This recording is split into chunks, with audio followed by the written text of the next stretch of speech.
రెండు తెలుగు రాష్ట్రాల్లో గత కొంతకాలంగా రాజకీయాన్ని గమనిస్తే అటు జగన్మోహన్ రెడ్డి ఏమో ప్రజల్లోకి వస్తా ప్రజల సమస్యల కోసం ప్రతి నియోజకవర్గంలో తిరుగుతా ఏమైంది అని అడిగితే ప్రజల మీద అలిగిన నాయకుడిలా బెంగళూరులో కూర్చుంటున్నాడు. ఇక కేసీఆర్ విషయానికి వస్తే ఫామ్ హౌస్లో కూర్చుని నేను కొడితే మామూలుగా ఉండదు, గట్టిగా కొడతా అంటాడు. వీళ్ళు అలగాల్సింది ఓటమికి కారణమైన అసలు వీళ్ళు అడగాల్సింది కడగాల్సింది. నమస్తే, నేను మీ జర్నలిస్ట్ వసంత్. ఈరోజు ఒక ఇంట్రెస్టింగ్ టాపిక్తో మీ ముందుకు వచ్చాను. రెండు తెలుగు రాష్ట్రాల్లో గత కొంతకాలంగా రాజకీయాన్ని గమనిస్తే ఒక ముఖ్యమైన మార్పు మనకు కనిపిస్తోంది. ఆ మార్పు గురించే మనం ఈ వీడియోలో మాట్లాడుకోబోతున్నాం. ఈ మార్పు వచ్చింది సాదాసీదా వ్యక్తుల్లో కాదు, సాక్షాత్తు ఇద్దరు మాజీ ముఖ్యమంత్రులు. ఇంతకు వాళ్ళల్లో వచ్చిన మార్పు ఏంటి? అది ప్రజలకు మేలు చేస్తుందా? పోనీ వారి వారి రాజకీయ పార్టీలకు మేలు చేస్తుందా? పోనీ చివరకు వ్యక్తిగతంగా వాళ్ళకైనా మేలు చేస్తుందా? అసలు ఈ మార్పు మంచిదేనా? ఈ విషయాల గురించి మనం కాస్త వివరంగా మాట్లాడుకునే ప్రయత్నం చేద్దాం. K Chandrashekar Rao, YS Jaganmohan Reddy. ఒకరు 10 ఏళ్ళు తెలంగాణను పాలించిన సీఎం, మరొకరు 5 ఏళ్ళు ఆంధ్రాలో చక్రం తిప్పిన సీఎం. ఇద్దరు ఇప్పుడు మాజీలు. ఒకరు అధికారం పోగొట్టుకుంటే మరొకరు అధికారంతో పాటు ప్రతిపక్ష హోదా కూడా తీసుకోలేని స్థాయిలో ఓటమి పాలయ్యారు. అయితే వీళ్ళిద్దరూ ఇప్పుడు రాజకీయాల్లో ఒక కొత్త సాంప్రదాయానికి తెరతీశారని చెప్పాలి.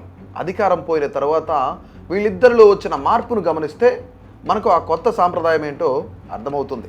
ముందుగా జగన్ గురించి మాట్లాడుకుంటే ఆంధ్రప్రదేశ్లో 2024 ఎన్నికల అనంతరం ఘోర పరాజయం తర్వాత జగన్మోహన్ రెడ్డి బయటకు వచ్చి ప్రజల మీద ఒక పెద్ద నింద మోపారు.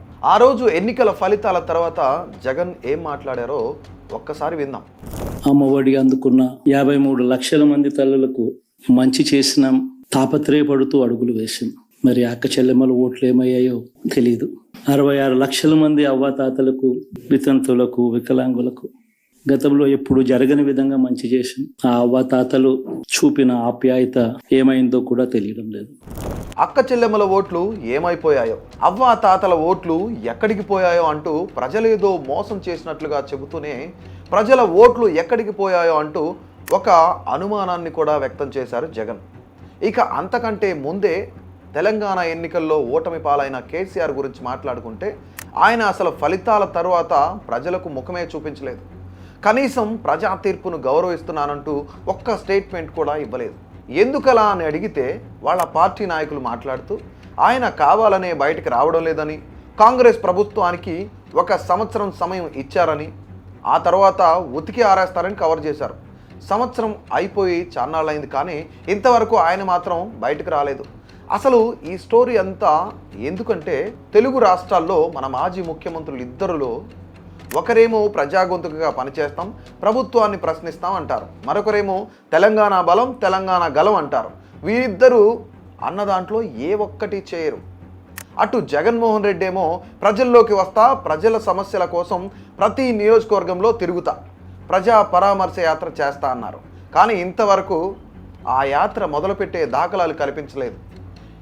ఏమైంది అని అడిగితే ప్రజల మీద అలిగిన నాయకుడిలా బెంగళూరులో కూర్చుంటున్నాడు. ఇక కేసీఆర్ విషయానికి వస్తే మరీ విడ్డూరంగా తెలంగాణ ప్రజలను 10 ఏళ్ళు పరిపాలించి అన్ని అధికారాలను అనుభవించిన ఈయన తీరా అధికారాన్ని కోల్పోయాక వెళ్ళి ఫామ్ హౌస్కి పరిమితమయ్యాడు. బయటకు వచ్చి ప్రజా సమస్యల మీద, ప్రభుత్వ వైఫల్యాల మీద మాట్లాడమంటే ఉలకడు పలకడు. ఫామ్ హౌస్లో కూర్చుని నేను కొడితే మామూలుగా ఉండదు, గట్టిగా కొడతా అంటాడు. ఎవరిని కొడతారు? ఎందుకు కొడతారు? జర్రంత మోసం జరిగింది.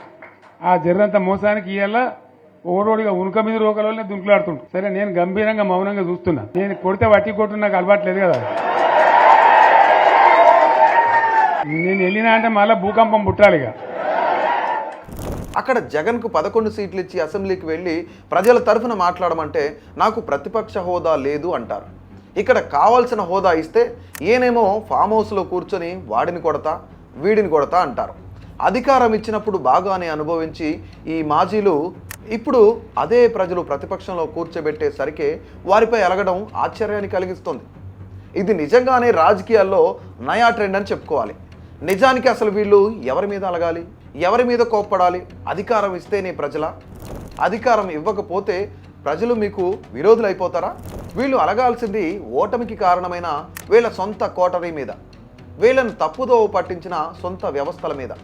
అసలు వీళ్ళు అడగాల్సింది కడగాల్సింది వాస్తవాలను దాచిపెట్టి కళ్లకు గంతలు కట్టి ఓటమి బాటలో నడిపించిన నమ్మక ద్రోహుల మీద. కానీ జరుగుతున్నది ఇందుకు పూర్తిగా భిన్నం. ప్రజలేదో తప్పు చేసినట్టు వాళ్ళ మీద సటైర్లు వేస్తూ వాళ్ళకు దూరంగా జరిగి అలిగి కూర్చోవడం ప్రజా జీవితంలో ఉన్న వాళ్ళు చేయాల్సిన పనేనా? అసలు ఇది వర్కౌట్ అయ్యే పనేనా? ప్రజల మీద అలిగి రాజకీయం చేయడం ప్రజాస్వామ్యంలో సాధ్యమయ్యే పనేనా? ఎన్నికలకు ఏడాది ముందే ప్రజల్లోకి రావాలి అనుకుంటే అది కేవలం వీళ్ళ స్వార్థం కాదా? అది కేవలం అధికార వ్యామోహం కాదా? దీనిపైన మీరేమనుకుంటున్నారు? మీ కమెంట్స్ను తెలియచేయండి. మర్చిపోకండి.